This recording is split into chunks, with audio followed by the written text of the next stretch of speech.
शुभ प्रभात मित्रों, शुभ प्रभात। ज्येष्ठ कृष्ण सप्तमी संवत 2074 सूर्यदेव उत्तरायण में है। शिशिर ऋतु। सूर्योदय प्रातः 5 बजे हो जाता है। अभी 6:10 हुआ चाहते हैं। सूर्य देवता अपनी तेजस्विता को बढ़ा रहे हैं। श्रवण नक्षत्र, कुंभ राशि, राहु काल।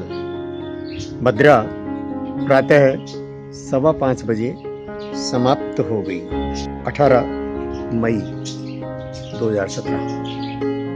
वस्त्र प्रक्षालन दिनचर्या का एक अंग हुआ, लेकिन पूरी दिनचर्या में बजटिंग उसका एक बहुत बड़ा मजेदार हिसाब है। आपको ज्ञात है कि वस्त्र धुलाई में, स्नान में, नित्य विधि में साधक ने कभी भी नल चलाकर पानी नहीं लिया। घर के सारे वस्त्र धुलना, स्नान, नित्य विधि, मुंह धुलाई, सब कुछ रिवाइवा मशीन ने जो पानी फालतू फेंका, जो पानी नाली में बह जाने वाला था, बेकार था। और जो पानी ज्यादा फाइन, ज्यादा साफ हो गया था। नल के पानी की तुलना में जो नरम है, हाथों को नरम रखता है, स्नान में सुखद स्पर्श देता है, उस पानी के प्रयोग से सारे वस्त्र धुल जाते हैं, सब काम हो जाता है। इसके साथ साथ समय की बजटिंग चलती है। ये तो वस्तुओं की बजटिंग हुई, पानी की, डिटर्जेंट की। समय की प्रातः उठते ही प्रातःकाल का जगना जो है वो वैसे 3:30 बजे एक बार नींद खुलती है, लेकिन पेट की आंतें ये कहती है कि नहीं, अब अभी थोड़ा और विश्राम किया पाया हमने तो शौच काल सही हो जाएगा। और उठते ही पूसा पान करके शौच करता है साधक, तो थोड़ी देर और बिस्तर पर लगा रहता है। 4, पौने 4, 4:15 भी कभी कभी। बजटिंग का सेंस वहीं से शुरू हो जाता है मित्रों। धृति अभी सोती है, जबरदस्ती स्कूल के टाइम से उसको उठाया जाएगा, वो सोते रहना चाहती है। जैसे साधक ने अपने शरीर को देखकर सोते रहना मंजूर किया, तो साधक के पेट की क्रियाएं ठीक रही। धृति के पेट की क्रियाएं कैसे ठीक रहेगी? उसे जबरदस्ती स्कूल के लिए उठाया जाता है। आंतों को जितना विश्राम चाहिए प्राकृतिक रूप से। बच्चे की 12 से 14 घंटे की नींद बिना नहीं पूरा होता। रात में देर से सोता, सुबह जल्दी उठा दिया गया। दिन में इतने टाइट कार्यक्रम है उसका शेड्यूल इतना टाइट है कि सोने को अवकाश ही नहीं। ये जुल्म बच्चों पर। अभी एक फिल्म देखी थी, कहानी पार्ट 2। 6 साल के बच्चे पर दिन में स्कूल का टॉर्चरिंग और रात में उसके चाचा द्वारा शोषण, दैहिक शोषण। यही टॉर्चरिंग बच्चों पर चलता है, धृति पर भी चलता है मित्रों। धृति के कैंसर की बात इससे जुड़ी हुई है। ये दिया हुआ रहता है बजटिंग टाइम की। जब मैं डिटर्जेंट के पानी में क्रमशः एक के बाद एक 7, 8, 10, 12, 15, 18, 20 हाथ से रगड़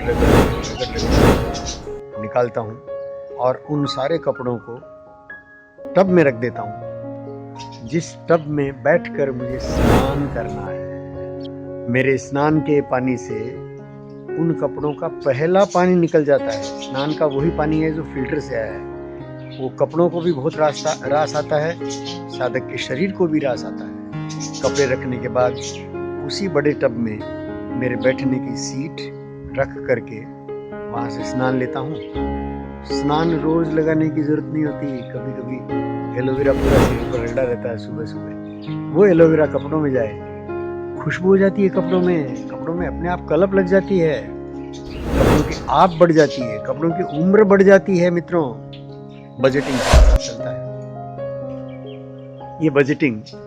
उसके बाद भी आगे दिन भर चलती है मित्रों। यहाँ से उठकर अपने इस फोन में जिससे ये चित्र लिया जा रहा है, उसको खाली करने की आवश्यकता होती है। इसकी मेमोरी पूरी भर गई है, भर ही जाती है। 1 घंटे से कम मेरे वीडियो शूट हो पाते हैं कुल मिलाकर। तो वो अपने लैपटॉप पर खाली करके, उसका नामकरण करके और अपने फ़ोन को लैपटॉप से ही जोड़ करके चार्ज भी होने देना। जो चार्ज निकला है वो रिचार्ज हो गया, जो फ़ोन गर्म हुआ है उसको इस बीच में ठंडा कर दिया। फ़ोन ठंडा करने के दौरान कुछ एडवर्टाइजमेंट जो साधक के काम के होते हैं वो मुझे अपने आप बातचीत करके मिल जाते हैं। इस तरह साधक इस तकनीक का अधिक से अधिक उपयोग अपने प्रकाशन के अर्थ में, स्वयं को व्यक्त करने के अर्थ में कर लेता है। मित्रों, परिवारीजन संवाद नहीं कर पाते, अपने पूर्वाग्रहों और वर्तमान की उलझनों से बंधे हुए उनके अन्य उपकारों को स्वीकार करके आपसे संवाद बना लेता है। संवाद वास्तव में तो अपने आप से ही बनता है। बाहर के मित्र निमित्त बनते हैं। मैंने पहले भी कहा मित्रों, आपने क्या सुना इसका बहुत अर्थ नहीं है। साधक जो सुन रहा है उसे जांचता है कि साधक कहीं झूठ तो नहीं बोल रहा, कहीं गलत तो नहीं बोल रहा, कहीं दिखावे में तो नहीं आ गया, उसके कथनी करने में कोई भेद तो नहीं है। जैसा सोचता है वैसा बोलता है, जैसा बोलता है वैसा करता है। बजटिंग अपने आप चलती है मित्रों। और वो उतारने के तुरंत बाद